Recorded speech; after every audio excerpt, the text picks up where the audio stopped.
Ça y est, je crois qu'on peut reprendre. J'espère que vous avez eu le temps d'échanger. J'ai trouvé les posters, au moins pour certains, ou ceux que j'ai eu le temps de voir, très intéressants.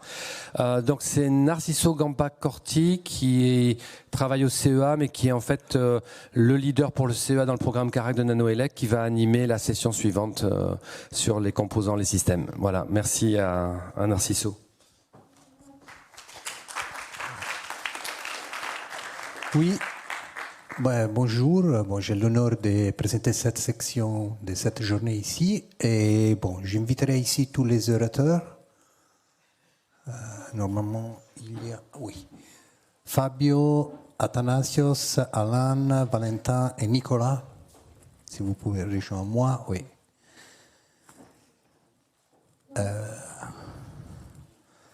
Cette session c'est dédiée à la mesurer et garantir la fiabilité des dispositifs et des systèmes. Et c'est ce qu'on va essayer de comprendre dans les collègues qui sont ici. On va démarrer avec Fabio. Je rappelle à les intervenants qu'on a 10 minutes. Après, il y a quelques minutes pour des questions. Je vais essayer de maintenir les horaires.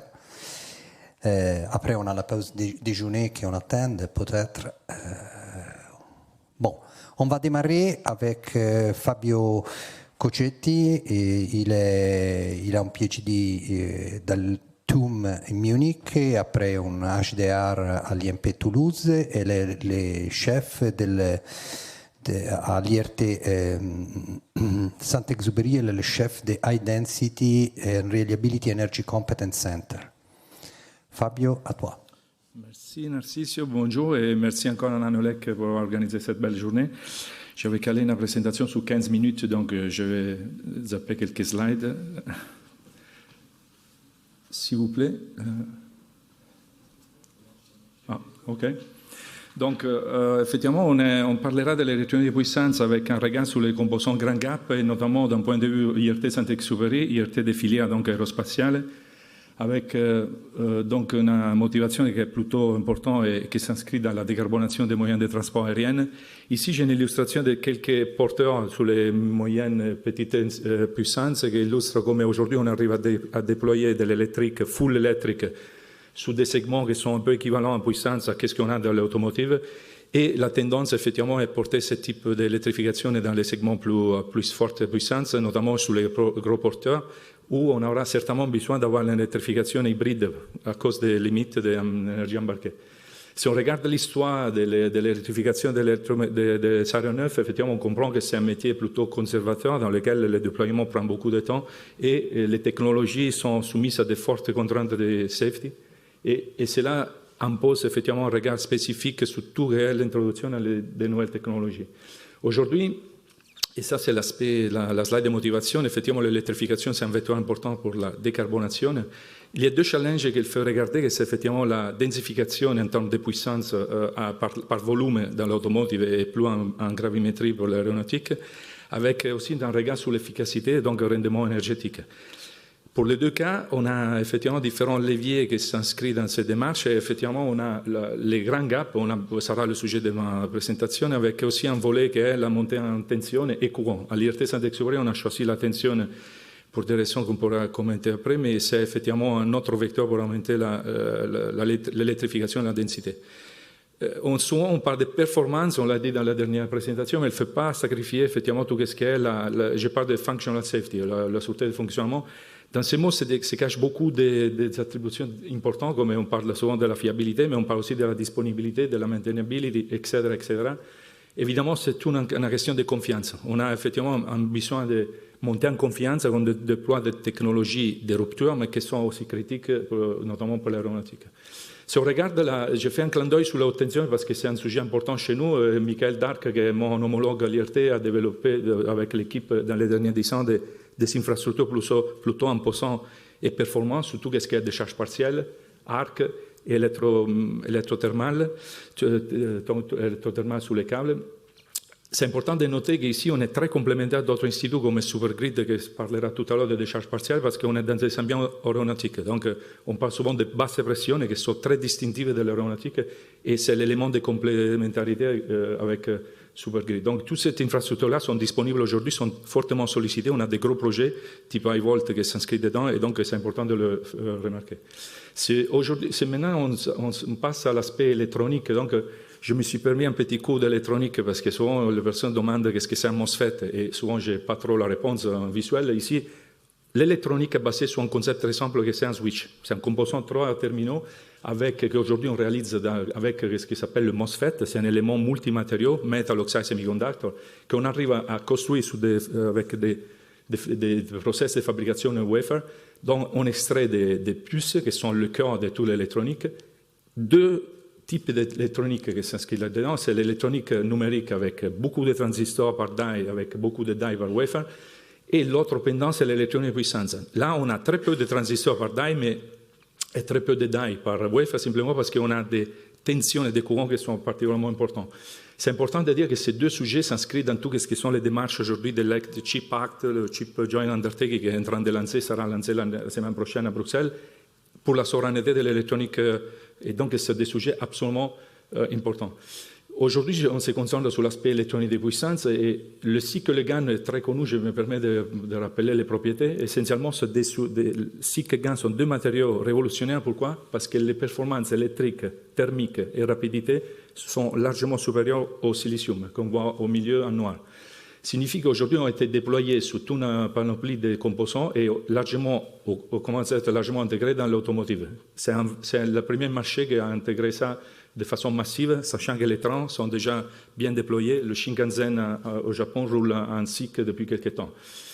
Donc, si on vient maintenant à des statistiques, je passe vite ces slides, vous l'aurez dans les slides, c'est un support ST, on voit très bien que si on regarde donc, les graphiques en haut, on va surtout, si on se concentre à droite, on voit que le silicium, à niveau de perte, il a une contribution qui est inférieure à 85%.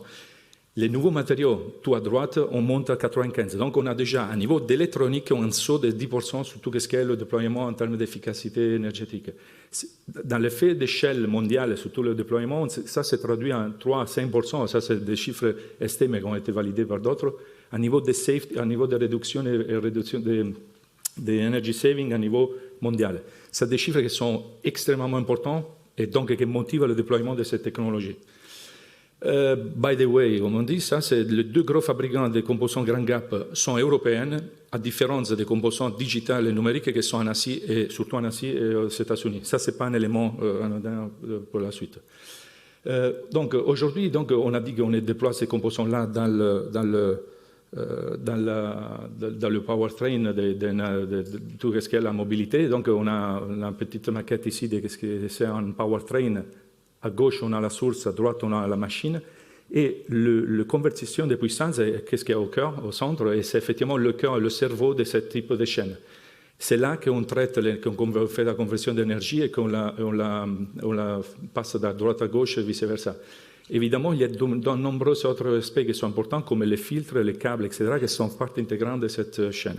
Cet élément-là, ça me permet d'introduire un sujet qui c'est le premier sujet, enfin, de caractérisation qu'on a déployé à l'IRT Saint-Exupéry, qui c'est un projet donc de caractérisation et système, dans lequel on a effectivement l'ambition de regarder toutes les conséquences de l'insertion d'une telle technologie, donc grand gap, très rapide, très performant, mais très polluant d'un point de vue électromagnétique.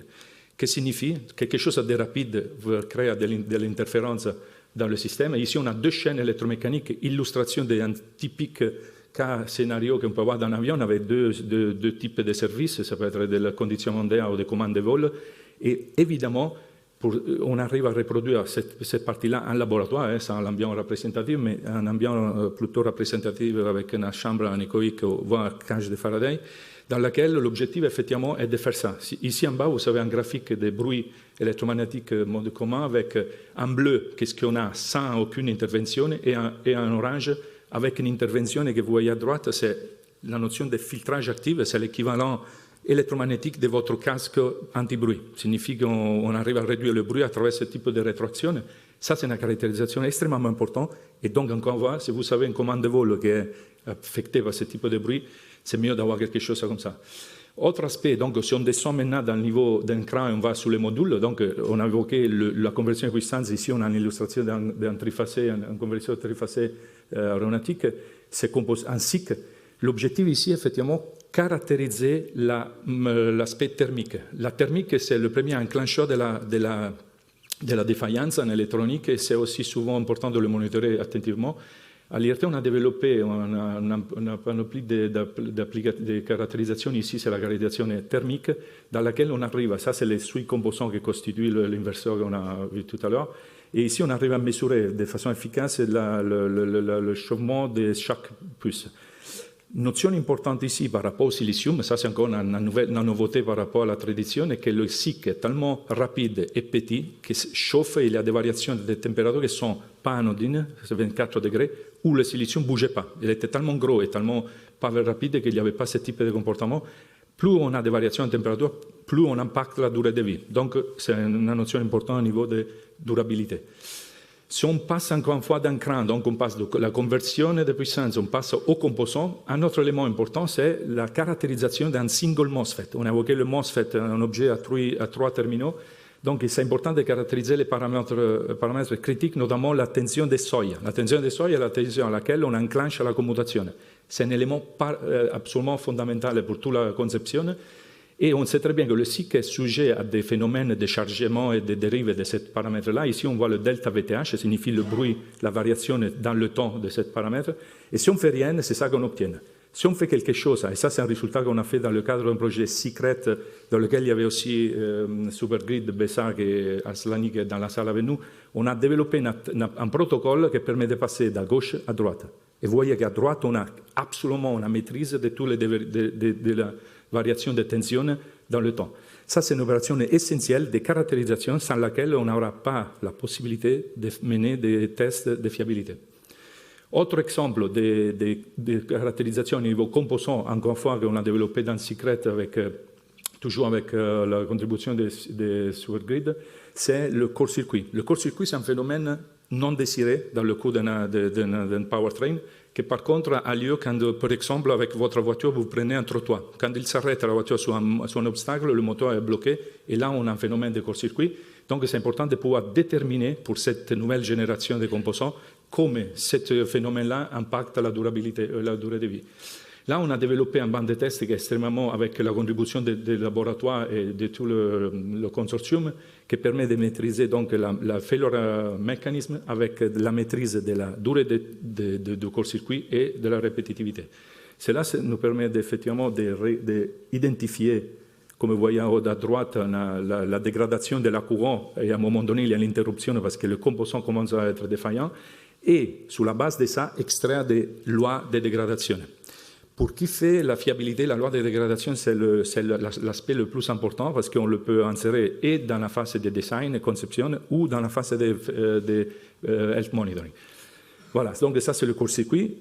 Dernier sujet, c'est un clin d'œil à Ennio et à Nanelec parce qu'on a bien travaillé avec vous sur l'aspect caractérisation de l'immunité aux radiations cosmiques. Donc, on a des aéronefs qui volent à 10 000 mètres, ou au-delà si nécessaire pour d'autres aéronefs.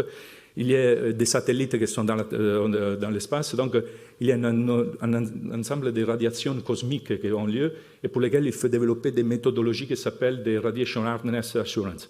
Ici, on a une illustration d'un GaN, donc technologie GaN, qu'on utilise souvent et c'est une technologie de rupture pour l'adoption des constellations donc de nouvelle génération, dans lequel on a un cross-section qu'on voit ici avec différents matériaux. Donc, on retrouve le packaging, le niveau métallique en surface et le semi-conducteur, et deux lieux d'impact qui est indiqué avec stack 1 et stack 2, sur lesquels on a testé le fameux faisceau qui est disponible à Grenoble et qui a permis effectivement de faire une équivalence avec une particule qui était d'autre nature. L'objectif, c'est quoi? C'est effectivement de faire une équivalence entre quelque chose qui est facile ou disponible facilement et qui ne nécessite pas d'une préparation d'échantillons, comme les rayons X, pour pouvoir effectivement identifier des phénomènes comme la génération d'électrons trous qu'on voit ici à droite par rapport à l'énergie du faisceau, à deux différents endroits du composant. Ça, c'est un travail qu'on a bien valorisé dans le cadre du projet Feline et ILTP avec Ennio, mais c'est quelque chose qui effectivement permet la maîtrise d'un semi-conducteur avec des moyennes qui sont extrêmement poussées et avec des données extrêmement pertinentes. Donc ça, c'est un travail extrêmement important qui est très à moi, hein, c'est encore un travail d'arrêté et qui sera poursuivi dans d'autres projets, espérons-le. Finalement, caractérisation au niveau matériau, là, c'est quelque chose de très visuel. On a un composant, c'est un peu l'anatomie d'un composant, on l'a tué complètement. On va regarder comment est fait dedans, donc on regarde l'interconnexion, on regarde les surfaces métalliques, on regarde le site d'impact, ça c'est un exemple de dégradation par court-circuit. On regarde aussi la dégradation en cross-section. Ça, c'est la partie que aussi Julien a évoquée tout à l'heure sur les assemblages. Finalement, dernier slide. Donc, je tenais à ce slide parce que pour moi, c'est plutôt important de conclure. Évidemment, au niveau des grands gaps, la question est évidente. Il faut l'adopter et c'est quelque chose qui sont des technologies de rupture pour la transition énergétique. La question, ce n'est pas si, donc c'est comment. C'est le comment on monte en confiance cet aspect-là. La caractérisation, évidemment, c'est l'élément essentiel de cette prise en confiance de la nouvelle technologie. Donc, je suis très content d'être là ici avec vous et de partager cette pensée. Deuxième chose, l'aéronautique, c'est un vecteur de déploiement de cette technologie. On le sait très bien, on est en train d'arriver. Par contre, doit absolument profiter du cross-filière. On ne peut pas faire voler un cycle avant qu'il soit bien fiabilisé à niveau sur l'automotive, par exemple. La raison est très simple. L'automotive, c'est le principal vecteur économique d'un déploiement de la technologie, on le sait très bien. Et par contre, et en opposé, l'aéronautique peut effectivement retourner l'ascension avec ces notions de safety qui sont très poussées et on l'a vu dans le cadre de nos travaux à l'IRT. Finalement, la dernière phrase est pour moi plutôt importante. Grâce au collaboratif multifilière, aujourd'hui on arrive à structurer un écosystème français qui est très reconnu aussi à niveau européen. L'IRT Saint-Exupéry et notre consortium, au moins point de vue personnel, on n'était pas trop visible en Europe il y a 3 ans. Aujourd'hui, on est invité à organiser des événements avec les best-in-class européennes. Et ça, c'est quand même un facteur important. Évidemment, je ne peux pas évoquer je dois dire que tout ça est lancé dans une belle dynamique qui s'appelle Philae, donc en cours d'instruction à CGPI. On espère qu'elle soit validée rapidement parce que toute l'équipe est prête et il faut lancer. N'oublions pas qu'en Europe, les choses bougent très vite. Dans une semaine, Thierry Breton va lancer le chip Joint Undertaking, dans lequel s'inscrit tout le semi-conducteur, les choses qu'on a vues tout à l'heure, avec une forte notion sur la souveraineté européenne. Je crois qu'à cette occasion-là, il faut être présent, et je ne sais pas si le FIT pourra le faire un jour, mais il faudra envoyer un message très fort par rapport à tout ce qu'on vient de dire. Donc, merci beaucoup. Merci Fabio.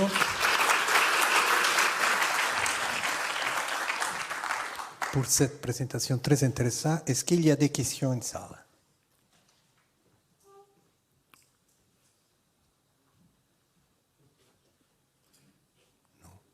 Non? OK. Bon, on avance sur la deuxième présentation par Nicolas Gouillet. Il est expert senior Océan Liten, spécialisé dans spécialiste des technologies de stockage électrochimique. Il a un doctorat à Saint-Étienne, à l'école des mines de Saint-Étienne, et après il a rejoint l'élite en 2005.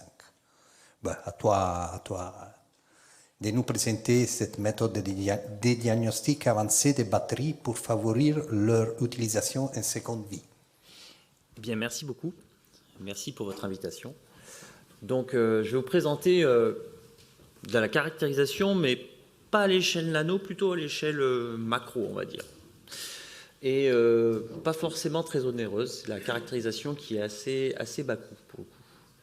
Alors déjà, je vais vous présenter, je fais partie de l'ITE, l'Institut pour la transition énergétique INES2S, donc qui est là pour développer la compétitivité des industriels européens, français, européens, dans leur domaine, et notamment dans le domaine de la transition énergétique. Donc l'ITE INES2S, il est basé au Bourget-du-Lac, comme Wilfried l'a présenté tout à l'heure. On est dans le même institut. Et moi, je suis pas dans l'aspect solaire, je suis dans l'aspect intégration au système réseau, et notamment dans le stockage des énergies qui sont produites par les panneaux solaires que Wilfried a développé tout à l'heure. Donc, le sujet que je vous propose là de regarder, faire un petit focus aujourd'hui, c'est la réutilisation des batteries lithium-ion en seconde vie. Donc, il y a beaucoup de batteries qui sont produites, notamment pour les véhicules électriques. Et à la fin de la vie d'un véhicule électrique, quelle que soit la raison de la fin de vie, il faut se poser la question du est-ce qu'on la détruit complètement pour refaire des matériaux de base, pour refaire des batteries, ou est-ce qu'on peut réutiliser les batteries qui sont déjà construites pour faire notamment du stockage des énergies renouvelables. Alors pourquoi réutiliser? Parce que ça donne lieu à des gains qui sont économiques, si on réutilise une batterie déjà existante, des gains environnementaux, on n'a pas à reconstruire une batterie, et puis ça correspond à certains besoins du stockage stationnaire, notamment le stockage des énergies renouvelables. Donc ce qu'il faut avoir en tête, c'est que le recyclage de batteries, c'est encore très onéreux à l'heure actuelle. C'est 2000 à 3000 euros la tonne. Donc sur une voiture Tesla, à la fin de vie de la voiture, il faut débourser environ 1000 euros quoi, pour se débarrasser de la batterie. Donc là, les constructeurs automobiles, ça les dérange un peu, surtout quand ils en ont un plein hangar. Et puis, il n'y a pas de raison de détruire un objet qui est encore utilisable. Alors voilà le contexte, de plus en plus de batteries qui vont équiper des véhicules électriques dans les prochaines années, très forte croissance. En fin de vie d'un véhicule électrique, 300 000 km, les batteries, elles ont encore à peu près 50% de leur capacité qui est restante. Ça pose quand même quelques problèmes de logistique, parce que qu'est-ce qu'on fait de ces vieilles batteries? Comment on les transporte? Là, j'ai mis une illustration assez récente qui montre que sur l'île de la Réunion, par exemple, on ne sait pas trop quoi en faire des batteries de véhicules usagés parce que les transporteurs par bateau ne veulent plus transporter les batteries usagées. Donc, les véhicules électriques arrivent sur l'île de la Réunion et puis on leur dit maintenant, vous les gardez vos batteries. Donc là, ils vont en faire un tas, un petit tas, un gros tas. Et d'un moment, il ne saura plus trop quoi en faire. Donc, si on peut les réutiliser pour notamment stocker les énergies renouvelables, c'est intéressant. Mais pour ça, il faut établir des méthodes de diagnostic qui soient à la fois fiables et rapides pour identifier quelles sont les batteries qui sont réutilisables et les séparer de celles qui ne sont pas réutilisables. Donc, notamment, faire de l'estimation d'espérance de vie restante, remaining useful life, par exemple, on en a parlé tout à l'heure. Et les défis à relever sont ceux-là, des diagnostics rapides, en quelques minutes, diagnostiquer une batterie, avoir un diagnostic qui est fiable, et puis avoir des méthodes de caractérisation qui ne sont pas intrusives et pas destructives, a priori, et faciles à mettre en œuvre dans l'industrie. Donc quel est le problème? Alors, une batterie lithium-ion, c'est quelque chose qui est relativement simple. C'est une électrode positive, une électrode négative, un séparateur au milieu, des ions qui bougent avec des électrons. Basiquement, c'est très simple. Par contre, ce qui se passe à l'intérieur, ça peut être très compliqué. Alors là, je vous ai mis une illustration qui montre la complexité des phénomènes, des mécanismes de dégradation qui peuvent se passer à l'intérieur. Je ne vais pas la détailler, c'est juste pour vous montrer que c'est compliqué. Et puis, paradoxalement, on a très très peu d'informations disponibles sur les batteries. On a la puissance électrique et la température extérieure. On peut mesurer des tensions de cellules, des courants, des températures. On peut faire quelques petits calculs avec ces trois grandeurs. Mais ça suffit pas du tout pour définir précisément des indicateurs de vie des batteries. Et on a besoin d'autres méthodes de caractérisation. Alors au sein de notre labo, partout un peu dans le monde, on développe des combinaisons finalement de méthodes de caractérisation qui peuvent être électrochimiques, ça on est un peu spécialiste, physique aussi, notamment en utilisant l'acoustique, la déformation, thermique et puis numérique. C'est-à-dire qu'on prend aussi l'historique de la batterie et qu'on combine avec les méthodes de caractérisation pour pouvoir identifier quelles sont les batteries qui vont être les plus intéressantes. Donc là, j'ai quelques exemples d'acoustique. Donc on génère un petit signal acoustique à l'intérieur d'un module de batterie, par exemple, avec un piézoélectrique. Et ça nous donne des informations sur la densité, le module Young, la porosité des matériaux. On peut regarder la déformation aussi, avec des petits capteurs de jauge ou des sondes de pression. Et puis on peut analyser aussi la thermique avec des capteurs de flux. Et tout ça, ça nous donne un jeu d'informations, de données, qui sont extrêmément hétérogènes. Et là, tout le savoir-faire va être, avec toutes ces données hétérogènes, température, déformation, propriétés électriques, comment est-ce qu'on va classer les batteries entre elles? Donc là, on fait appel à des collègues qui sont mathématiciens, notamment, pour faire des classements de grandes dimensions et puis de réduction aussi des paramètres. Et puis, on développe des outils d'apprentissage machine qui permettent de prendre toutes ces données hétérogènes, de les faire entrer dans un modèle qui va nous donner des prédictions d'indicateurs. Donc ça, on le développe depuis maintenant quelques années, quelques thèses.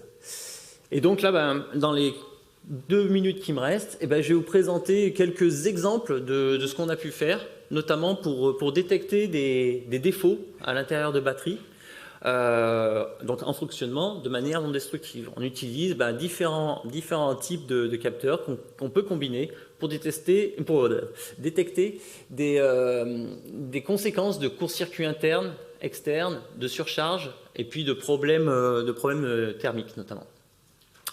Donc là, par exemple, comment détecter un problème lié à une surcharge, une batterie à une surcharge. Alors ça, vous avez peut-être pu le voir, des batteries surchargées, ça peut être celle de votre ordinateur portable, par exemple, qui a vieilli, qui a bien gonflé, celle d'une trottinette, etc. Ça, c'est des choses qui arrivent assez couramment sur des systèmes qui ont plusieurs batteries en série. Et donc, le problème, c'est qu'on ne sait pas trop détecter s'il y a une surcharge et quelles ont été les conséquences de cette surcharge.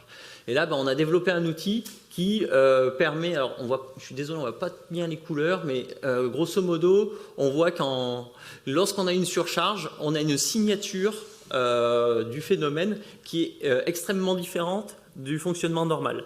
Et donc, ça nous permet, même a posteriori, des mois, des semaines, des mois après le phénomène, de pouvoir détecter que cette batterie a subi une surcharge et qu'elle est potentiellement risquée. Même si elle continue à fonctionner normalement, on voit en général qu'elle dérive et qu'elle va donner lieu à un défaut majeur dans les prochains temps. Donc ça, c'est une méthode qui permet une identification quasiment immédiate de ces modifications irréversibles des matériaux à l'intérieur de la batterie, qui est pour nous une boîte noire, tout simplement. Là, c'est un autre exemple de travaux un peu plus récents, où on a une palanquée de modules de batterie électrique qui sont arrivés, et puis on nous a dit maintenant il faudrait les trier. Il y en a qui sont bonnes, il y en a qui ne sont pas bonnes. Donc là, un véhicule électrique comme ça, il y a une centaine de modules de ce type-là. Et puis là, on a dû les trier. On a développé une méthode qui est assez simple, entre 20 et 40 secondes, permet d'estimer assez précisément l'état de la capacité de stockage restante dans la batterie, et on les a comparés avec la capacité mesurée a posteriori.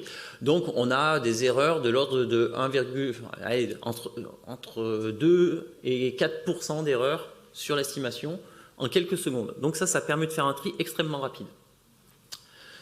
Alors pour ça, on a des outils qui sont assez intéressants au niveau de cette ITE. On a à l'INES, on a 460 voies de test. On peut faire des études à l'échelle de la cellule, de l'unité de batterie jusqu'à des containers quasiment. On peut faire des tests abusifs, donc des fonctionnements hors des spécifications nominales. Voilà. Mais ça ne reste pas de la nano-caractérisation, c'est plutôt de la macro-caractérisation dans ce domaine. Donc, pour conclure, je vous ai présenté juste un aperçu de quelques techniques non destructives qui peuvent être utilisées en complément des techniques électrochimistes usuelles. Moi, je suis électrochimiste, donc si l'électrochimie ça avait suffi, j'aurais été très content. Mais non, il faut utiliser d'autres techniques que vous connaissez probablement mieux que moi, notamment l'acoustique, tout ce qui est non destructif. Et tout ça pour développer des indicateurs pour les batteries, pour augmenter l'utilisation de ces batteries. Et puis, on est toujours à la recherche d'autres techniques qui peuvent être utilisables pour améliorer encore ces indicateurs, comme la réflectométrie électrique ou les propriétés magnétiques. Eh bien, je vous remercie. Et puis, si vous avez des besoins, des questions, n'hésitez pas.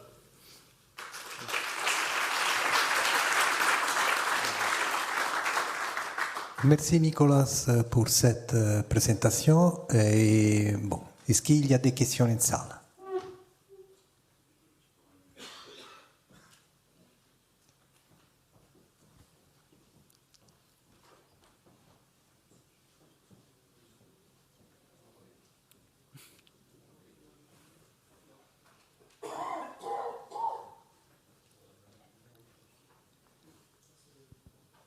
peu de pile. Oui, bonjour, merci beaucoup pour cette présentation. Question complètement de béotien. Vous avez parlé effectivement de développement de méthodes. Sont-elles opérationnelles? Est-ce qu'elles sont transférables dans des sites de recyclage? Et qu'en est-il effectivement de ces recyclages des batteries? Vous avez évoqué effectivement certaines difficultés. Actuellement, il n'y a pas de recyclage. Voilà. Où en est effectivement à la fois le processus de mise en place de ces méthodes d'évaluation des performances et ensuite du processus global de recyclage et réutilisation de ces batteries? Alors, à l'heure actuelle, d'après les informations que j'ai, une très très grosse partie des batteries de véhicules électriques qui partent en recyclage sont défaillantes uniquement par leur carte électronique. Donc là, je fais appel à mes collègues des cartes électroniques. Donc ça c'est un problème. Et du coup, les cellules, potentiellement, sont parfaitement réutilisables, au moins en seconde vie, peut-être pas pour l'application primaire, mais une autre application. Qu'en est-il de la mise en œuvre? Nous sommes dans des projets européens, on a pas mal de projets pour développer ça et pour faire des preuves de concept à l'échelle de prototypes, quoi. Mais voilà, on développe avec beaucoup d'industriels ces technos, qu'elles soient embarquées ou pas. Pour l'aéronautique, par exemple, c'est important d'avoir un diagnostic de maintenance qui peut se faire tous les 3 mois pour voir si la batterie a subi un défaut dans les 3 derniers mois, par exemple. Et si elle a subi un défaut, on l'écarte, on va la vérifier, on la remplace par une autre qui est nominale. Voilà, j'espère avoir répondu à votre question. Et puis, n'hésitez pas à discuter après. Merci beaucoup. Merci. Encore. Et bon, je vais introduire Alain Giraudet. Et c'est... Ah, excuse-moi. Merci pour cette présentation. J'avais juste une question à Imenosati, Société Vichier, sur l'électronique, en fait. Du coup, l'électronique qui établit l'état de charge de la batterie, vous allez l'utiliser dans une nouvelle profil de mission. Est-ce que vous arrivez à définir la durée de vie qui va lui rester dans ce nouveau profil de mission? Et est-ce que vous prenez en charge, dans ce cas, la nouvelle électronique qui va détecter au cours de la nouvelle vie les risques de défaillance sur les batteries? Alors, effectivement, il faut redévelopper une électronique pour la deuxième vie, parce qu'en général, elle n'est pas adaptée. Et puis, bon, les cartes électroniques vieillissent beaucoup plus vite que les batteries, donc de toute façon, on change en général l'électronique. On change la structure des batteries en elles-mêmes, donc forcément, on n'a pas les mêmes besoins. Votre question, c'est ce à quoi doit répondre mon doctorant qui a commencé sa thèse il y a 1 mois, donc au moins répondre en partie. Donc c'est une étude qui est en cours, l'espérance de vie restante. Donc là, on fait des vieillissements à très long terme de batteries de seconde vie de véhicules électriques dans des conditions stationnaires, représentatives d'un fonctionnement stationnaire. Bon, merci. On passe à la 3e intervenant, c'est Alain Giraudet. Il est gradué à l'École nationale des arts et métiers en 81 et il a rejoint le Alstom en 82. Il est directeur de recherche en ACDC équipement à l'IET Supergrid Institute. Il va nous parler de la fiabilité des diélectriques et des isolants, comme concilier contrainte et fiabilité dans les conceptions des isolants pour le système électrique. Merci pour cette introduction. J'irais savoir donc analyser les contraintes qui s'appliquent à l'isolation et puis mettre en place aussi des méthodes de simulation et de diagnostic. Tout ça, ça va participer justement à améliorer la fiabilité des équipements électriques. Alors, ma présentation, elle est quand même basée sur l'appareillage électrique haute tension, mais tout ce que je vais dire aussi s'applique pour des tensions plus basses, telles que la moyenne tension et la basse tension. On va revenir d'abord sur une présentation un petit peu du contexte. Donc, la fiabilité, qu'est-ce que ça va amener? Ça va permettre d'éliminer ou de réduire le nombre de défauts majeurs. Ça va permettre de réduire aussi les coûts de maintenance, d'augmenter la qualité de service et d'étendre la durée de vie des équipements. Je ferai aussi un autre commentaire qui est justement avec le changement climatique. On s'aperçoit qu'on a des pics de canicule. Et finalement, les exploitants se posent aussi la question, avec ces températures plus élevées, mon équipement va-t-il tenir? Est-ce que je ne vais pas déclencher des cycles de vieillissement à l'intérieur qui vont réduire sa durée de vie? Donc il va être important de développer aussi des modèles fiables de comportement qui vont contribuer à une meilleure anticipation justement du comportement des systèmes électriques. Alors, quand on fait un développement d'équipement, là, ici, vous avez sur la photo qui est en haut ce que représente un matériel haute tension, que l'on appellerait un jeu de barre. Vous avez un conducteur central qui est sous tension et puis des isolateurs supports qui sont en époxy, qui tiennent ce conducteur, le tout étant mis dans une enveloppe métallique avec un gaz isolant qui est du SF6 et aujourd'hui avec aussi le besoin de remplacer ce gaz par des mélanges qui ont un impact environnemental beaucoup plus réduit. Donc on va d'abord commencer effectivement par faire de la caractérisation des matériaux et obtenir un certain nombre de propriétés électriques en fonction de la température, de la tension. On va avoir ces courbes qui sont indiquées ici. On va justement créer des modèles mathématiques qui vont ensuite pouvoir être introduits dans de la simulation. Et puis pour améliorer un petit peu tout ce système, on va avoir besoin aussi de faire des essais de vieillissement qui vont conduire à la fin à déterminer des critères de design qui seront appliqués lors de la conception des produits. Alors, un point important, c'est quand même la simulation. Et pour illustrer ça, je vais faire une comparaison entre le AC et le DC, montrer quand même la complexité qu'apporte la tension continue sur une isolation électrique. Lorsque l'on est en AC, la répartition du champ électrique est essentiellement capacitive et donc c'est la permittivité qui va être le facteur qui va gérer la distribution de champ. Lorsque l'on est en DC, les choses se compliquent puisque cette fois c'est une répartition résistive, donc ça va être la conductivité qui va être importante et cette conductivité, elle dépend de l'humidité, elle dépend de la polarité de l'onde, elle va dépendre également de la température, beaucoup de la température. Et pour le gaz en lui-même, eh bien, ça va être aussi la température, l'humidité et la pression qui jouent, mais aussi l'effet de la rugosité de surface. Et cette rugosité de surface, c'est un facteur qui peut provoquer une émission de champ électrique.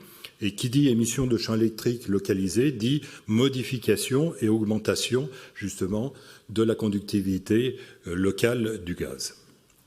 Alors pour illustrer quand même ça très brièvement, vous avez deux cas ici qui sont présentés. Sur la gauche, justement, la partie un calcul AC où on voit que le champ maximum c'est une structure coaxiale de type câble. Le champ maximum est sur l'intérieur du câble, sur le conducteur intérieur. En DC, on a deux cas qui sont présentés, celui du centre où finalement il n'y a pas de courant qui passe à l'intérieur, donc la température est homogène sur le système. Et au bout de 50 heures, finalement, on obtient l'état stable avec une température qui est un champ électrique qui est quasi uniforme dans l'isolant. Et le cas de droite, c'est un cas où on a fait passer du courant à l'intérieur et donc on va générer un gradient de température et au bout de 5 heures, on a l'état stable, mais un état stable complètement différent puisqu'on a transféré le champ maximum, cette fois sur l'extérieur de l'isolant. Donc on voit ici que la constante de temps et les paramètres de température influent beaucoup sur la répartition du champ. Et donc, c'est en fait le produit epsilon, donc la permittivité multipliée par la conductivité, qui va gérer cette constante de temps. Alors, la répartition du champ en DC, c'est une répartition résistive qui est gouvernée par les charges de surface, mais lorsque va venir s'appliquer une tension transitoire très brève, eh bien, localement, on peut avoir justement une augmentation significative du champ électrique qui peut conduire à un claquage. Donc, faire des calculs diélectriques uniquement en stabilisé, présente un intérêt, mais aussi il faut s'intéresser à tous les transitoires qui peuvent arriver sur le système, tels que l'inversion de polarité, l'application d'ondes de type choc de foudre ou choc de manœuvre ou tout autre type d'onde. Alors, quand on fait les simulations, si on veut faire une simulation sur le long terme avec du DC pendant plusieurs heures et puis après appliquer un transitoire de quelques microsecondes, faire ça avec un pas de temps très fin, ça devient totalement impossible. Donc en fait, on va plutôt utiliser la superposition des états et on va faire simplement un calcul en DC dans un premier temps qui va nous donner un état de charge représenté par la petite étoile, et ensuite on va faire un calcul transitoire où les conditions initiales seront celles des charges qui ont été déterminées par le DC. Alors, justement, pour bien montrer l'importance de cette constante de temps qui sera prise en compte aussi bien pour réaliser des essais qui sont représentatifs, il y a deux cas superposés ici de champs électriques le long d'une surface. La courbe en rouge, on est allé jusqu'à l'état stable. Donc on a chargé jusqu'à ce que le champ électrique ne varie plus. Et puis on va appliquer des ondes qui vont se superposer. On s'aperçoit que si l'on applique dans ce cas-là une onde superposée de polarité inverse, le champ devient maximum par rapport à la superposition d'une onde de même polarité. Par contre, si l'on avait fait simplement une application de cette onde au bout de 10 heures, donc c'est la courbe en bleu, eh bien c'est l'inverse. Et le champ maximum, cette fois, est obtenu lorsque j'applique l'onde de même polarité.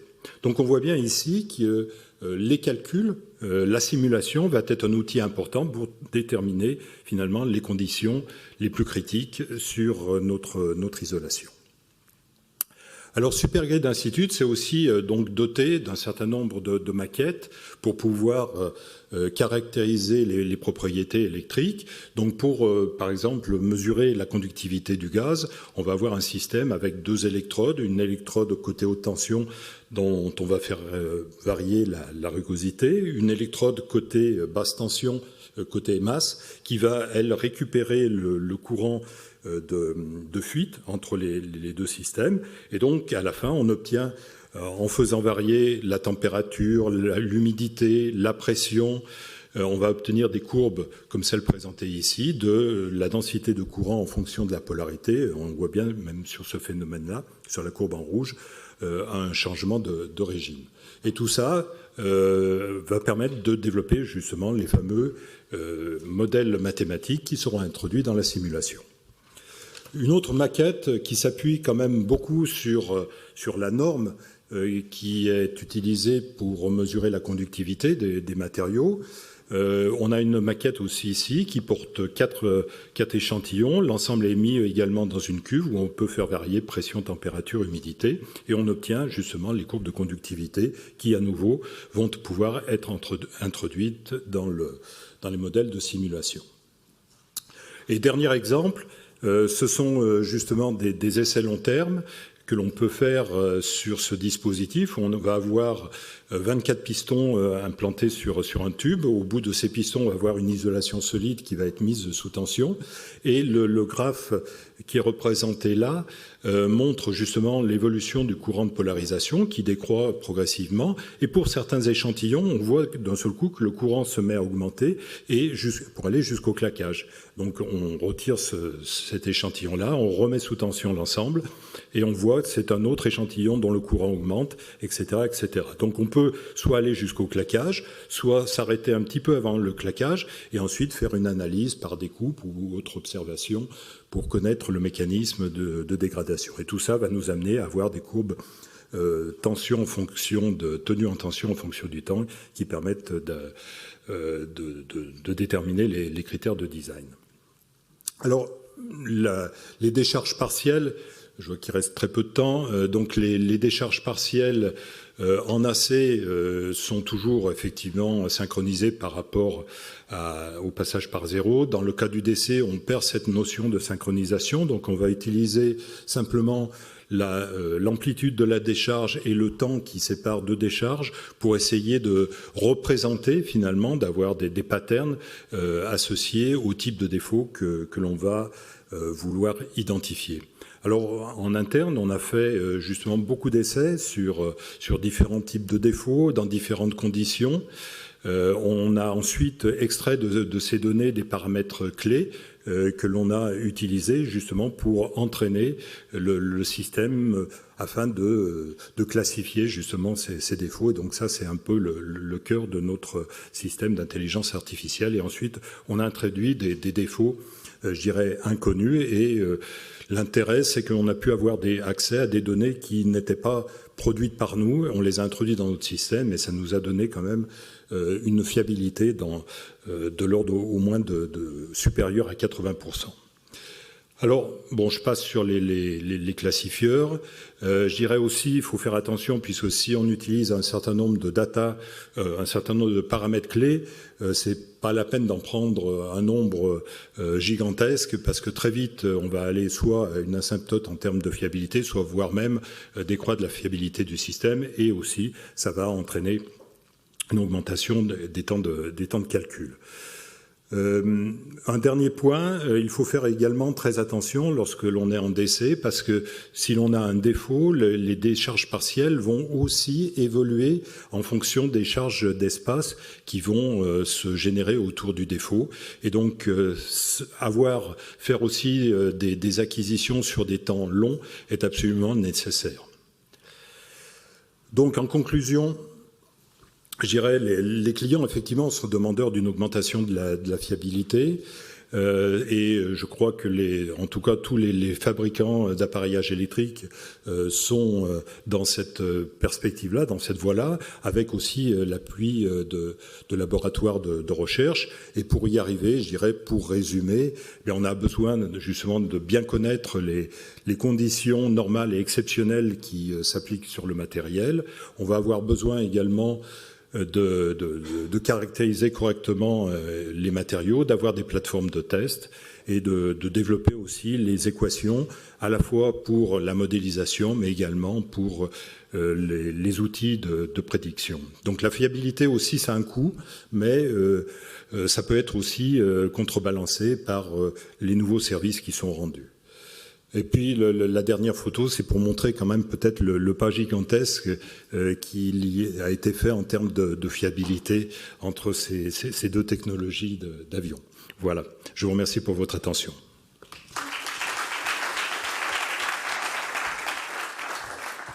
Merci Alain pour cette jolie présentation. Est-ce qu'il y a des questions en salle?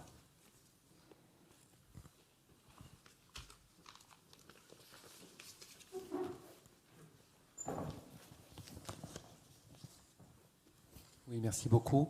Vous mentionnez donc que vous avez intégré certains résultats dans vos outils de modélisation. Oui. Est-ce que c'est des outils de modélisation de simulation multiphysique des composants ou sous-systèmes que vous designez? Et est-ce que vous les intégrez aussi, ces outils, avec ceux de conception de produits, en fait, globalement? Est-ce qu'il y a parce qu'on parle beaucoup de jumeaux numériques, de capacité à simuler un produit en s'appuyant sur des simulation de comportementale des matériaux ou des sous-composants.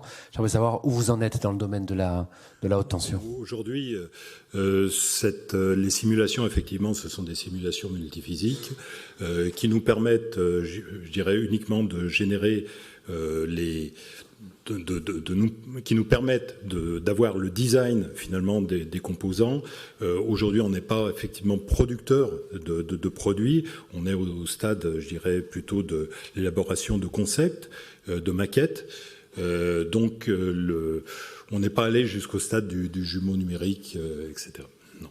Par contre, on fournit et on produit des critères de design, c'est-à-dire oui. de ces éléments-là, c'était mentionné à un moment dans la présentation, on va effectivement jusqu'à se dire, en fonction de ce qu'on a observé, dans quel cadre et comment est-ce qu'il faut utiliser tel ou tel isolant dans le design de l'appareillage. Et c'est aussi ça qui intéresse les fabricants. Merci.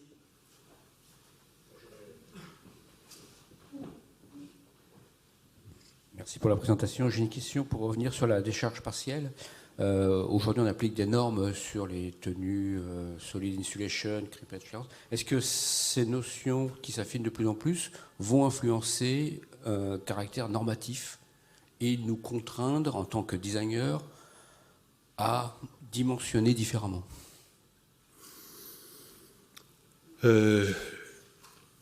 Je ne suis pas tout à fait sûr que cela va vraiment influencer sur les normes qui sont appliquées effectivement au matériel. Aujourd'hui, je dirais les normes sont basées sur je dirais les contraintes que voit le matériel, je dirais, sur le réseau ou à l'endroit où il est situé. Et en fait, les mesures de décharge partielle sont faites à des tensions qui sont les tensions de service et qui sont beaucoup plus faibles que les tensions d'essai. Et elles permettent justement, elles, d'être l'élément précurseur qui va permettre de dire il se passe quelque chose sur mon isolation et il va falloir peut-être que j'intervienne. Donc la caractérisation du défaut permet de connaître un peu la sévérité des choses. Mais je ne vois pas aujourd'hui vraiment encore les prémices d'une liaison entre la capacité à mesurer les décharges partielles et une réduction éventuelle du niveau de protection des systèmes. Par contre, ouais, si je peux compléter, on voit quand même avec le passage au DC et avec la montée en tension DC sur l'appareillage électrique, apparaître de nouvelles demandes et de nouveaux moyens de qualification. Et c'était en particulier le cas sur les câbles, où sont sortis récemment dans les recommandations SIGRE des nouvelles façons de qualifier les câbles, et qui nous amènent d'ailleurs à donc des choses qui ne sont pas encore normées, c'est plutôt en état de pré-normalisation, mais où tous les fabricants migrent dessus, et qui nous ont amenés à essayer de définir des nouveaux moyens d'essai, des nouveaux circuits d'essai pour s'adapter à ces nouvelles contraintes plus représentatives de ce qui est vécu par les câbles et que les critères de dimensionnement en alternatif ne suffisent plus à caractériser en fait. Bon. Merci encore Alain. On passe à la quatrième intervenant de la section, c'est Valentin Vlig. Il est diplômé à l'INSA Hauts-de-France, après il a rejoint l'IRT Relienum. Et il va nous parler des développements durables et de sécurité vers une réutilisation des tire-fonds usagés. Alors merci pour l'introduction. Donc oui, aujourd'hui en effet on va parler de réutilisation de tire-fonds usagés. Donc chez Relienum on est l'IRT dédié à la filière du ferroviaire. Et cette étude a été menée en partenariat donc, avec Vaperail, qui est notamment un fabricant de matériel qui est utilisé dans le ferroviaire, notamment de tire-fonds. Alors, on va voir ensemble forcément ce que sont exactement les tire-fonds, qu'est-ce qu'on a fait dessus, comment on a caractérisé leur comportement mécanique et les conclusions qu'on peut tirer sur leur potentielle réutilisation. Alors, dans le cadre de l'étude, globalement, dans un contexte d'exploitation du réseau ferré national, on a besoin d'assurer un certain niveau de performance sur l'ensemble des voies du réseau à travers donc, de la fiabilité et de la sécurité. Et en fait, pour assurer cette performance, on va faire des opérations donc, de maintenance qui peuvent être coûteuses et surtout qui sont nombreuses à l'échelle du réseau. Et donc on va essayer d'optimiser finalement toutes ces opérations de manière générale à l'IRT Relienum dans différents projets. Et aujourd'hui, donc, on va aller voir exactement où sont les tire-fonds et ce qu'on en fait. Alors, dans le système ferroviaire, on a donc pour que le train il roule, il y a tout ce qui va être installation fixe autour du train qui permet sa circulation. Donc c'est ce qu'on va appeler l'infrastructure ferroviaire, avec notamment des systèmes connus comme les caténaires pour alimenter les voies électrisées, et sur lesquels on va retrouver donc notamment la voie ferrée donc qui permet de maintenir le rail en position sur des traverses qui peuvent être en bois ou en béton. Et donc nous on va regarder au niveau des attaches de la voie ferrée. Il y a différents systèmes d'attaches, donc là on va être sur des attaches de type Nabla, et on va regarder finalement c'est les tire-fonds qui sont finalement une sorte de grosse vis qui permettent donc de maintenir le rail au niveau de sa traverse afin d'assurer la sécurité lors des passages des trains. Alors, l'étude, elle s'intègre dans une optimisation de réintégration donc d'éléments de la voie.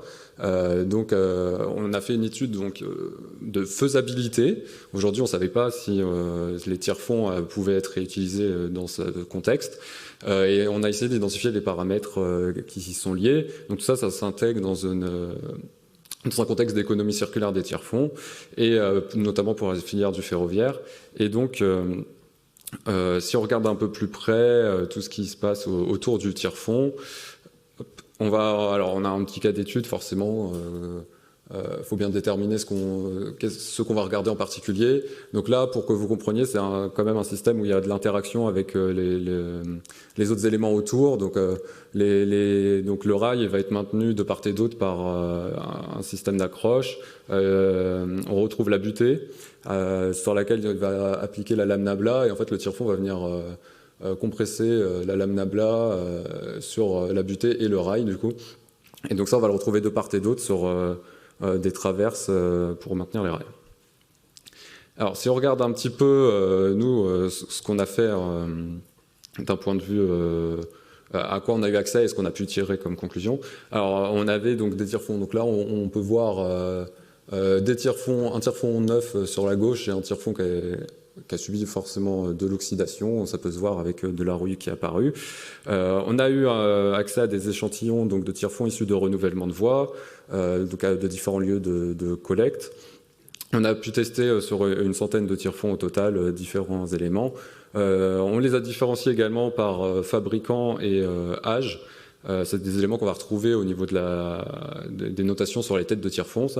Et on a 3 générations quand même qui se dessinent, qui nous ont permis de comprendre donc, les méthodes le vécu des tire-fonds, les méthodes de vieillissement. Donc on a une génération quand même qui se dessine autour de 20 ans, 25 ans et 30 ans. Bien que certains, forcément, peuvent être un petit peu en dehors de ces âges-là, en plus des tire-fonds neufs qu'on peut prendre comme référence pour les caractéristiques. Alors globalement, on a regardé donc, des caractéristiques plutôt mécaniques sur les pièces. Donc les respects des tolérances, les éventuelles déformations plastiques, tout ça pour comprendre ce que les pièces ont vécu et comment on peut les différencier un tire-fond qui est par exemple très abîmé d'un tire-fond qui l'est moins. Alors, déjà, quand on a un échantillon de tire-fond, on sait pas exactement, on sait d'où ils proviennent, mais on sait pas où était leur emplacement. Tout à l'heure, on a vu par exemple, on était sur des traverses biblocs. Donc c'est un système qui est un peu asymétrique parce qu'on a les attaches qui sont positionnées différemment. Donc les tire-fonds de part et d'autre ne vont pas subir exactement les mêmes contraintes. Sauf qu'on n'a pas accès à cette info-là une fois qu'on a l'entièreté des tire-fonds. On va commencer à trier les tire-fonds et les nettoyer. Et donc on remarque forcément qu'il y a eu une forte oxydation, on a pu le voir sur la photo précédente. Mais on a également des présences de résidus polluants. Donc là on peut voir par exemple on a fait des nettoyages assez basiques on va dire, avec une brosse métallique. Une première méthode de nettoyage qui a été testée. On peut voir un petit peu la différence de ce que ça peut enlever et notamment de retirer des résidus polluants qui peuvent être présents dans les filets des tire-fonds. Également, on va avoir l'apparition de certaines déformations plastiques. Donc là, on peut voir qu'on a des filets qui ont été abîmés, clairement. Et donc, c'est ce genre d'éléments, on va pas pouvoir... ces tire-fonds ne correspondent plus aux exigences initiales, on va devoir les retirer du circuit. On a donc après un premier nettoyage de tire-fonds, on contrôle dans un premier temps tout ce qui est aspect géométrique, donc notamment les filetages. Là on parlait de déformation dessus. Bon, pour ça il y a certaines exigences normatives, notamment avec des gabarits qui correspondent au filetage des tire-fonds trapézoïdaux, et on ne doit pas dépasser un certain couple lors du vissage. Donc en fait, si vous allez avoir un résidu qui est resté, un amas, ça va tout de suite bloquer, et encore une fois, on va éliminer certains tire-fonds.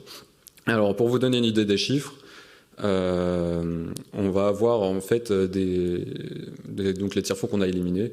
En fait, avant le nettoyage, déjà, rien qu'avec les observations visuelles, on va pouvoir voir qu'on a un certain nombre de rebuts. Donc là, on a pris un échantillon d'environ 100 tire-fonds, donc une dizaine qui vont être éliminés avant même qu'on regarde le tire-fond, on voit à son état tout de suite qu'il est totalement abîmé. On va avoir quelques rebuts après nettoyage et enfin après contrôle géométrique. On va revenir un petit peu plutôt en fin de présentation sur ces chiffres, puisqu'après on s'est intéressé, une fois que les tire-fonds sont dans un bon état, à leur caractérisation plutôt mécanique. Donc on a fait des essais qui soit permettent de caractériser vraiment les pièces, soit font partie également des exigences normatives de la mise en circulation de ces pièces. Donc par exemple des essais de pliage qui peuvent mettre en évidence l'apparition de fissures sur les tire-fonds. Donc on vient plier le tire-fond sur ses points extrêmes, on va dire, donc à des vitesses très faibles, hein. Et on va regarder ce qui se passe à une première pliure à 15 degrés, puis après à 30 degrés. Globalement, si on devait retenir les conclusions de ça, on pourrait dire que en fait on respecte les 2 points d'exigence, et ce indépendamment donc de l'âge du fabricant, etc. Des tire-fonds. Ensuite, on a des essais d'arrachement qui ont été faits. Donc là, on veut qu'il y ait un fluage inférieur à 0,35 mm et une force d'arrachement suffisante. Les essais d'arrachement, les tire-fonds, ils sont insérés dans un insert spécifique et on vient tirer dessus. Alors le graphique, il n'est pas très scientifique, c'est plus à titre d'illustration pour dire que l'entièreté de nos tests qui ont été effectués sont dans la zone de validation de ce test. Donc encore une fois, on respecte les exigences des normes initiales des tire-fonds, et ce indépendamment de leur âge. On a réalisé des essais donc, de traction sur pièce. Je pense que c'est peut-être plus familier pour certains d'entre vous. Donc là, on regarde la résistance maximale à la traction au niveau de la pièce. On va venir étirer jusqu'à sa rupture et on regarde donc les valeurs qu'on attend. Alors de manière générale, on va respecter encore une fois les normes, mais on va observer une légère augmentation de la traction avec l'âge des tire-fonds cette fois. C'est bien mis en évidence dans les résultats. Alors après, on est léger, on est toujours inférieur à 10% de supplément par exemple. Donc ça, on va associer cette augmentation de résistance à la traction avec un léger récrouissage lié aux sollicitations mécaniques que subit le tire-fond au long de sa vie. Donc là, c'est les tire-fonds, par quelques exemples qui ont été suite aux essais de traction avec la rupture. En fait, on a regardé également les faciès de rupture, donc ça peut nous donner des indications sur le comportement du matériau en fait au moment de la rupture, s'il est toujours bien ductile, c'est-à-dire qu'il va se déformer légèrement avant de rompre, là où par exemple un matériau qui est usuellement fragile, il va se rompre sans vraiment se déformer. Donc globalement, nos tire-fonds, ils sont tous, ils ont un comportement 100% ductile. On perd un tout petit peu cet élément si on dépasse les 30 ans, mais c'est vraiment de manière très très faible, et donc ça va pas, c'est vraiment très minoritaire, c'est pas quelque chose qui influence vraiment leur comportement mécanique. On a également regardé des échantillons, enfin on a fait de la métallographie sur les tire-fonds, donc on a identifié certaines zones où les contraintes étaient un peu plus élevées via des outils de simulation pour éviter de regarder l'entièreté des pièces, et en fait on a mis en évidence certains événements qu'on retrouve sur notre flotte de tire-fonds. Notamment, donc on a forcément, malgré les nettoyages, un peu d'oxydation qui peut être marquée d'une faible épaisseur. Et on va retrouver, donc dans certains cas, des résidus de peinture, quelques rares fissures de faible dimension, vraiment très minoritaires. Et là, on est de l'ordre plutôt de quelques dizaines de microns, et on ne va pas avoir de changement de phase visible au niveau de l'acier. Donc globalement, ce qu'on peut retenir de nos observations métallographiques, c'est qu'on n'a pas de dégradation significative au niveau de la microstructure. Alors dans les essais qu'on veut mener en complément, on va dire des analyses donc non destructives de type tomographique pour pouvoir mettre en évidence de potentiels défauts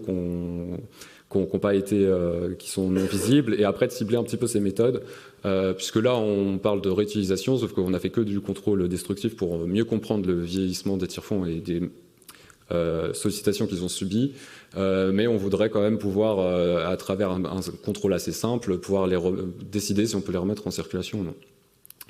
On est également en train de voir pour faire des essais de fatigue sur les tire-fonds, parce que essayer d'optimiser en fait les moments où on va avoir besoin donc de les remplacer ou de les contrôler, etc. Pour conclure sur l'étude qui a été faite, on a déterminé des critères, on a fait des tris selon différents critères et on a des différents essais de caractérisation des tire-fonds pour vérifier leur comportement. On a regardé la faisabilité du réemploi. On a regardé finalement qu'il y a environ 70% des tire-fonds qui peuvent être réemployés puisqu'on n'a plus de rebut après lors des essais normatifs ou micrographiques. Cependant, du coup, ça met en évidence l'influence de la méthode de nettoyage sur notre nombre de rebuts. Donc là, notamment, on avait fait du nettoyage avec une brosse métallique abrasive.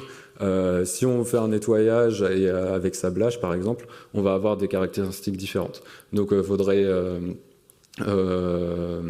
a des meilleures caractéristiques, mais il faut montrer comment ça pourrait influencer ce pourcentage sur les tire-fonds.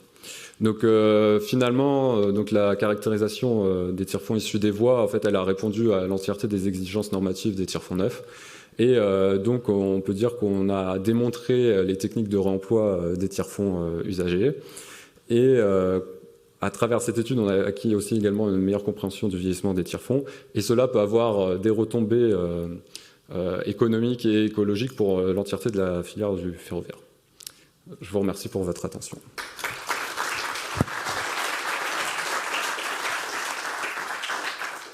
Merci Valentin pour cette présentation très intéressante. Est-ce qu'il y a des questions en salle? Merci pour la présentation. J'avais une question sur la réutilisation et la durée estimée potentielle du reuse de ces tire-fonds. Et ensuite, si on pouvait avoir une notion quantitative ou économique de gain estimé, est-ce que vous avez fait des analyses là-dessus? Alors nous, on n'est pas penché sur l'aspect économique, etc. Après, aujourd'hui, on a regardé la potentielle réutilisation. J'ai oublié le début de votre question. En fait, si vous les réutilisez, quelle est la garantie? Quel est le temps de maintenance qui va être estimé donc ça doit encore être déterminé à travers les essais complémentaires. En fait, aujourd'hui, on voit qu'on peut les réutiliser durant un certain temps. La durée, à travers les essais, notamment de fatigue et les différentes méthodes, ça reste à voir pour la suite. Pour le prochain événement Carac. Voilà. Exact. Merci. Des autres questions? Non? Ok, on peut démarrer la dernière présentation de cette section avec Athanasios Papazoglou. Il est business developer à l'ESRF, le synchrotron européen à Grenoble. Il va nous parler de reposer les limites de la caractérisation des matériaux. À toi. Bonjour à tous, merci pour cette présentation, introduction. Tout d'abord, je m'excuse pour mon français et cet accent bizarre. J'ai vu que l'organisation n'a pas prévu un pastiche, que ça va améliorer mon français et mon accent pour la future. Alors, je vais vous présenter quelques techniques de caractérisation et aussi quelques avantages de venir à ISRF de faire cette expérience.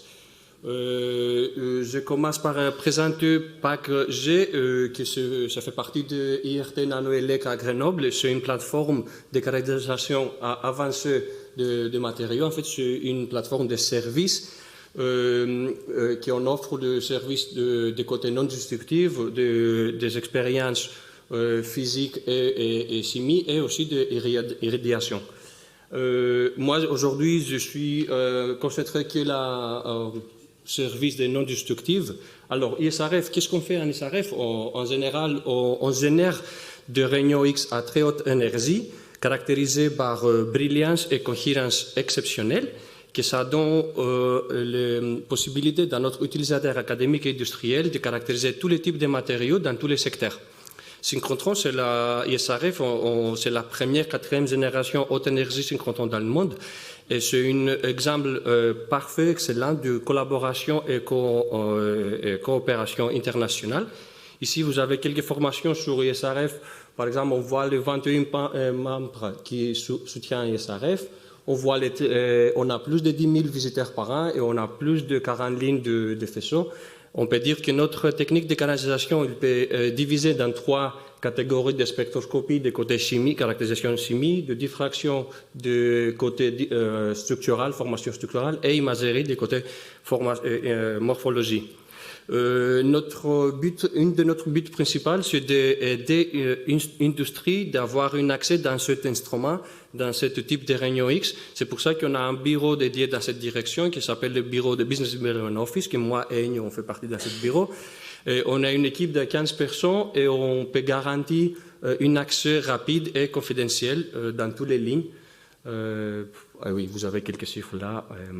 Alors, grâce à notre technologie à pointe, on a poussé les limites de caractérisation des matériaux et on offre dans notre utilisateurs académiques et industriels quelques avantages par rapport aux techniques qu'on trouve dans les laboratoires. Ici, j'ai une liste de ces avantages et on va voir ça ensemble avec quelques détails et des exemples dans différents secteurs. Je vais vous donner des exemples dans secteurs différents, mais bien sûr, on peut utiliser la même technique, le même instrument pour tous les autres secteurs.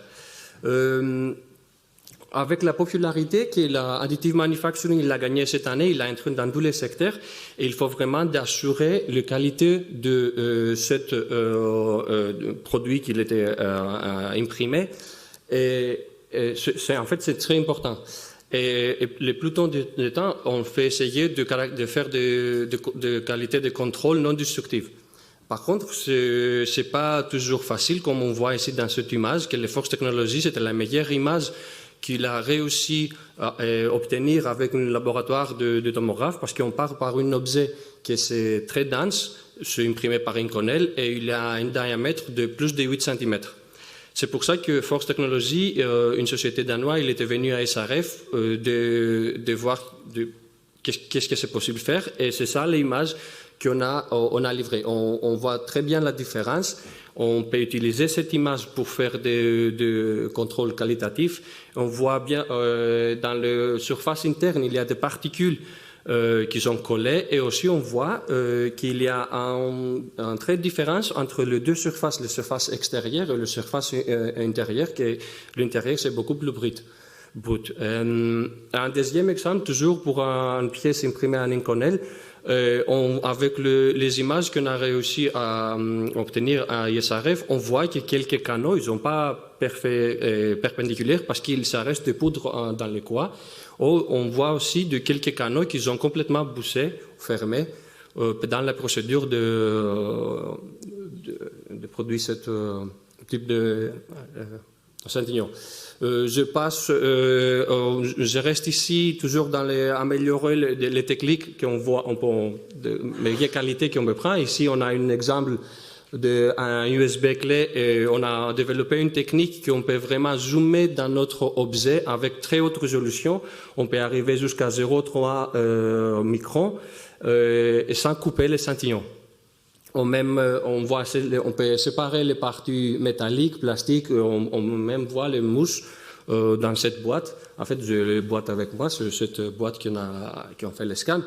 Et on même dans les bois, on voit des fibres de bois, on voit de colle, c'est cette couleur, et aussi on voit même de la porosité dans la colle. Je passe à un autre avantage, l'avantage d'Operando par exemple. Ici, j'ai deux exemples. Alors, à SRF, on peut faire d'expériences en 3D, en 4e dimension si on ajoute le temps, et même on a la possibilité d'ajouter en 5e dimension parce qu'on a la possibilité de changer les conditions d'environnement ou de faire d'expériences pour un échantillon, le moment qui fonctionne. Ici, on a deux exemples.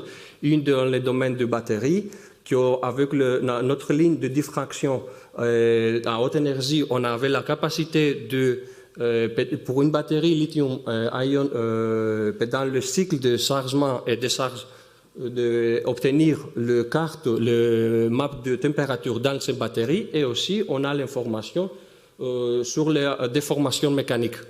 Le deuxième exemple, on a les possibilités de suivre le changement de la microstructure dans une allouage d'aluminium cuivre pendant la solidification. On avait la capacité de faire des scans complets dans cet objet dans 0,15 secondes et ça, que vous avez une coupe au milieu de ce volume.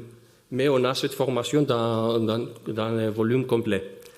À ISRF, on peut faire des scans en temps réel.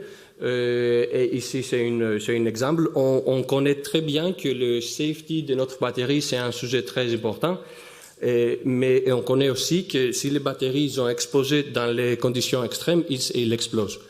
Pour améliorer le safety de notre batterie, il faut vraiment comprendre c'est quoi les mécanismes qui génèrent cette explosion. Mais c'est quelque chose de très difficile parce qu'on parle pour un phénomène qui est l'explosion, c'est très très rapide. Il y a plusieurs possibilités d'explosion et souvent on ne parle pas pour une batterie. Il y a un système de batteries et c'est l'interaction de cette batterie entre eux. Pour répondre à cette problématique et pour aider l'industrie à améliorer le safety de notre batterie, on a collaboré avec Fraunhofer en Allemagne, ou même avec NASA aux États-Unis, qui a développé cette chambre d'explosion de batteries, que ça nous donne la possibilité de capturer ce phénomène ultra rapide avec notre radiographie rapide. Ça nous permet aussi d'avoir des formations sur la température, sur la pression et même sur les gaz. Et, ici, c'est un exemple d'un clou qui entre dans les batteries. On voit que cette expérience a passé dans 1 seconde. On a ralenti les vidéos pour être capable de voir. Dans les clous, on voit un câble qui ça nous donne des formations sur la température dans les batteries. Et pour cette expérience, on a obtenu plus de 5000 images par seconde et on a la capacité pour aller jusqu'à 50 000 images par seconde. La dernière avantage que je voudrais vous présenter aujourd'hui, c'est le high throughput. On est dans une époque que tout le monde on demande en fait beaucoup de batteries, mais pas les batteries simples. On cherche des batteries qui ont beaucoup de temps, qui espèrent les revenus. En fait, on peut dire qu'on cherche la recette pour la meilleure batterie. Et dans cet aspect, BSF, il est parti, il essaye en fait de trouver les recettes pour améliorer notre batterie, mais par contre, il arrivait dans le moment parce qu'il avait beaucoup d'échantillons. Et le problème, c'est qu'on a beaucoup d'ingrédients pour créer cette recette, mais il y a aussi l'interaction de cet ingrédient. Et BSF, le problème qu'il avait, il a quelques centaines, même 1000 d'échantillons à caractériser, que ça va durer beaucoup de temps. Et avec eux, on a développé un nouveau système, le système de high throughput avec la technique de diffraction, qui a la capacité de caractériser 1000 poudres en diffraction dans 20 minutes. Ça veut dire qu'on a on passe 1 seconde par poudre. C'est un système automatisé à 0Z. Et c'est possible on a 2 accès par mois et on a BSF qui utilise ça chaque mois. Ici, vous avez une vidéo dans temps réel qu'on a passé le 16 échantillons et après on a déplacé notre détecteur pour répéter les mesures pour acquérir différentes données. Et on a repassé encore une fois les échantillons. C'est toujours le temps réel de cette expérience. C'était les prototypes et ici, c'est comment c'est l'appareil aujourd'hui. Je vais vite. Alors, qu'est-ce qui se passe quand le réunion X ne peut pas répondre à votre problématique? C'est rare, mais ça peut arriver. Il n'y a pas un problème. On a à côté Neutron, on a notre collègue à ILL. Et ici, je vous montre un exemple. C'est une carotte de béton, de ciment, oui. Et que ça montre la complémentarité des 2 techniques parce que les réunions X, ils sont sensibles dans la différence de densité. Par contre, les newtons, ils sont sensibles dans l'hydrogène. Comme ça, à droite, on peut voir que c'est très simple de séparer le béton avec les pores parce que la différence en densité, c'est facile. Par contre, on ne peut pas séparer les grains avec le ciment. Et ça, c'est Newton qui nous aide. Et ça, je finis avec cet exemple, c'est une expérience que ce n'était pas possible de faire à ISRF, justement parce que neutrons, ils sont très sensibles dans l'hydrogène, Et qu'est-ce qu'on voit ici? On voit qu'on peut détecter l'eau qu'il était coulée, je pense que c'est le bon mot, dans l'acid fuel, cell fuels. Et ça, c'est une expérience dans le fonctionnement de cet instrument. J'ai fini ma présentation avec le message. Oui, bien sûr, à ISRF, à ILL, on travaille beaucoup avec l'industrie. On peut vous garantir un accès rapide et très confidentiel. Et comme on est une société civile de loi française non lucrative, ça veut dire que l'expérience à ISRF et ILL, ça ne coûte pas du tout cher. Et avec ça, merci pour votre attention.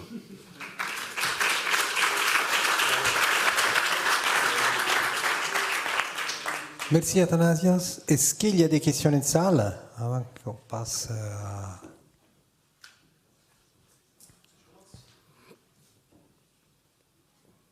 Merci Athanasios pour cette présentation vraiment limpide. Deux questions un petit peu techniques.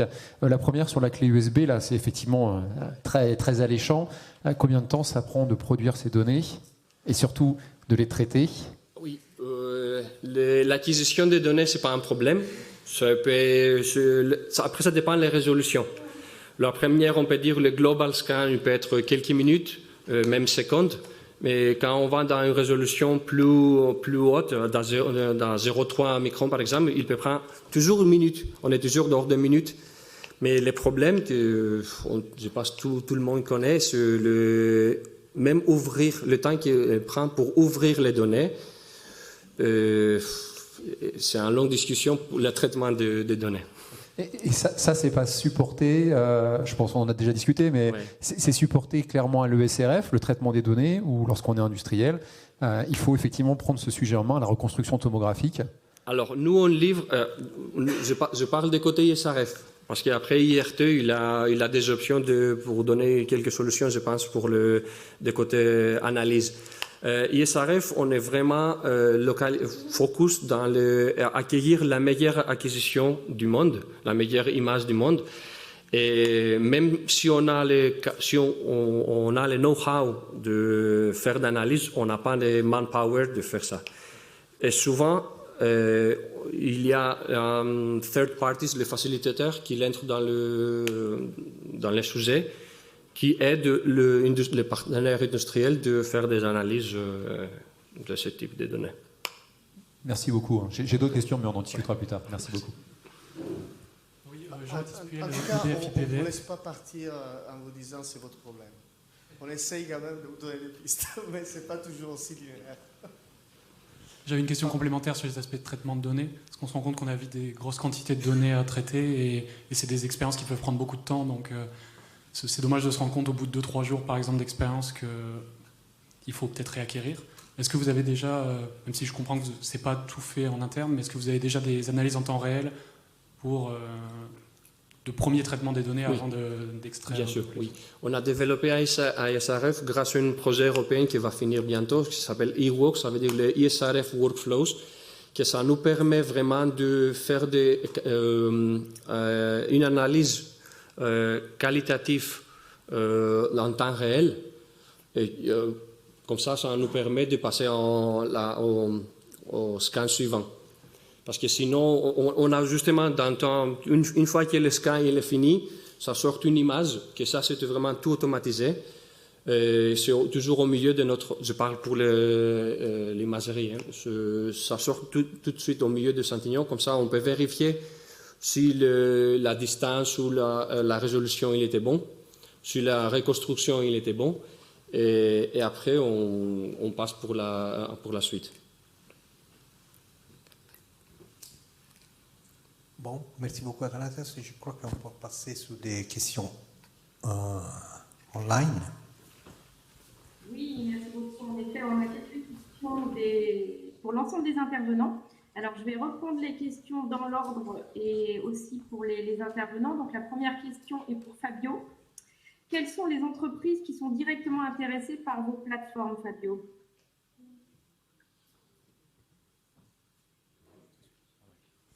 Oui, donc on est encore une fois une IRT de filière, donc on est souvent interpellé par Airbus, notamment Safran, Liebherr, les grands donneurs d'ordre sujets, effectivement, c'est soit les intégrateurs finaux, effectivement, comme Airbus, soit des équipementiers comme Liebherr, j'évoquais Safran, mais de plus en plus, on est sollicité aussi pour l'équipementier, pour les intégrateurs finaux de la filière automotive.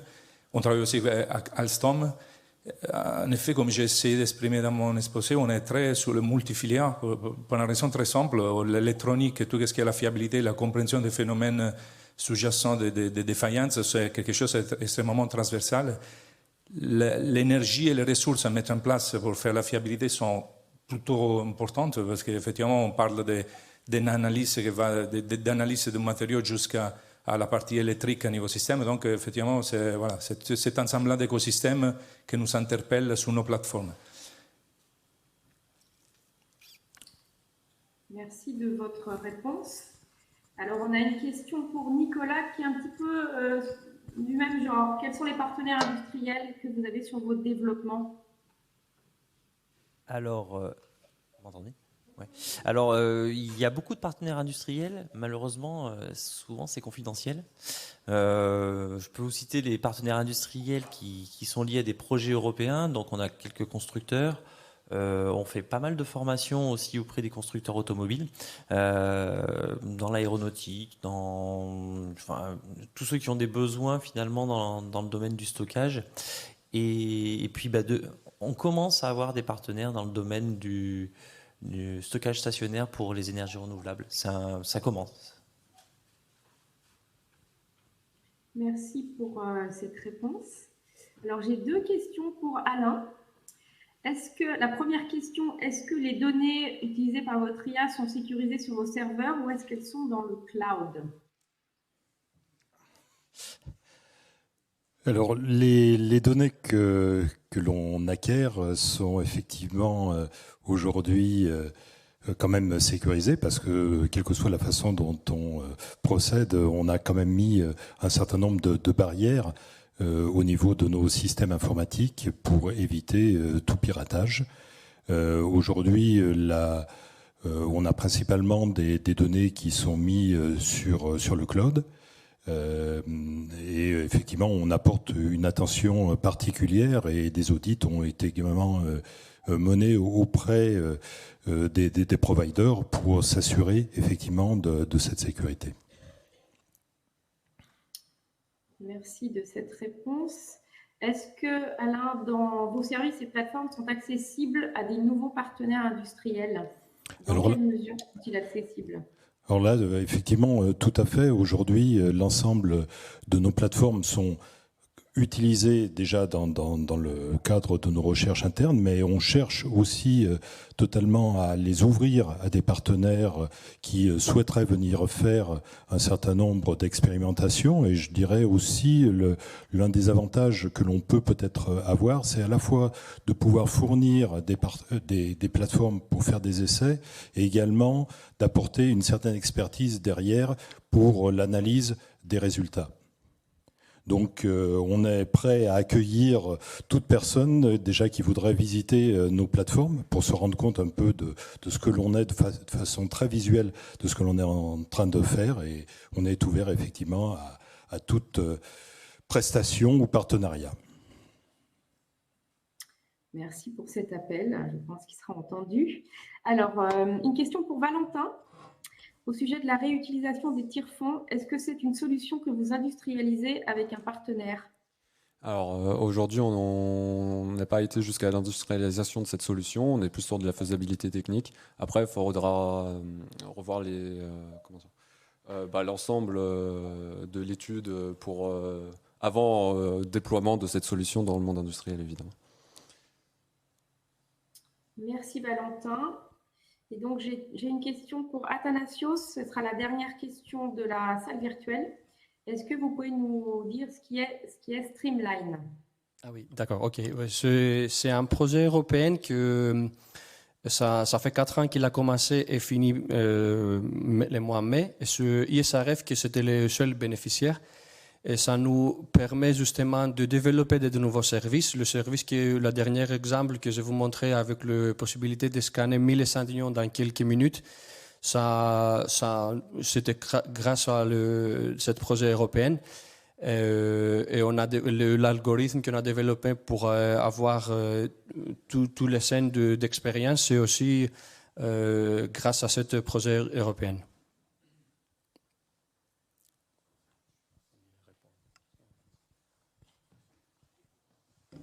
Je crois qu'on a terminé la session. Je remercie les orateurs et bonne journée.